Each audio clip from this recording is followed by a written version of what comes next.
warahmatullahi wabarakatuh. Perkenalkan, saya Ai Fitriani dari kelas TI 23C. Baik, video ini saya buat untuk memenuhi tugas individu pada mata kuliah pengantar sistem mobile dan nirkabel. Pada kesempatan kali ini, saya akan menjelaskan tentang sistem komunikasi nirkabel.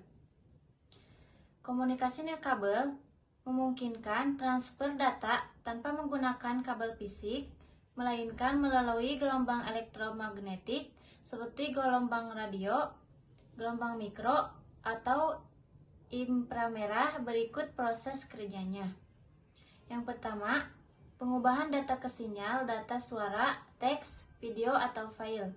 Diubah menjadi sinyal elektromagnetik melalui perangkat pemancar transmitter menggunakan modulasi sinyal. Yang kedua, transmisi sinyal. Sinyal tersebut dipancarkan melalui media udara menggunakan antena. Gelombang elektromagnetik ini bergerak dengan kecepatan tinggi ke berbagai arah. Yang ketiga, penerimaan sinyal. Perangkat penerima menangkap sinyal yang dipancarkan oleh pemancar.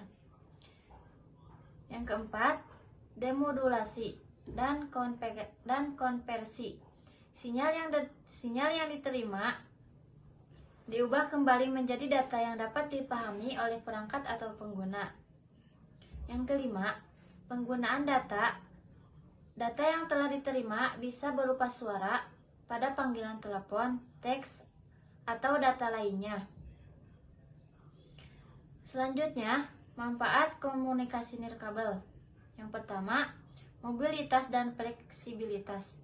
Pengguna dapat berkomunikasi dari mana saja tanpa terikat kabel, misalnya menggunakan ponsel atau WiFi. Yang kedua, instalasi lebih mudah. Tidak perlu menarik kabel fisik sehingga lebih cepat dan mudah dalam pemasangan, terutama di lokasi sulit terjangkau.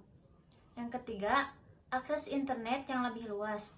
Jaringan WiFi dan seluler memungkinkan akses internet di tempat-tempat yang sulit dijangkau kabel, seperti daerah perdesaan atau lokasi terpencil. Yang keempat, komunikasi real time. Dengan jaringan seluler atau satelit, komunikasi suara dan video bisa dilakukan secara langsung tanpa jeda yang signifikan.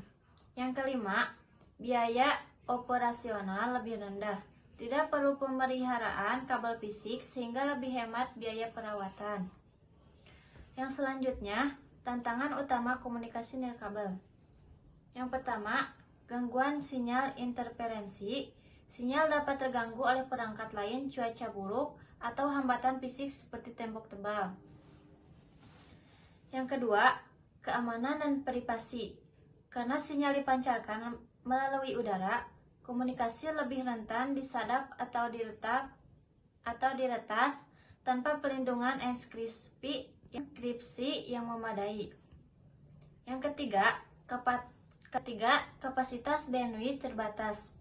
Frekuensi radio yang digunakan bersifat terbatas sehingga bisa terjadi kemacetan jaringan saat banyak perangkat terhubung. Yang keempat, jarak jangkauan terbatas. WiFi memiliki jangkauan terbatas sekitar 30-50 meter. Sedangkan sinyal seluler bergantung pada jumlah dan lokasi menara pemancar. Yang kelima, konsumsi energi perangkat nirkabel seperti ponsel dan router WiFi memerlukan daya yang lebih besar untuk mengirim dan menerima sinyal dibandingkan perangkat berkabel. Baik, mungkin itu saja yang dapat saya jelaskan. Kurang lebihnya mohon dimaafkan. Assalamualaikum warahmatullahi wabarakatuh.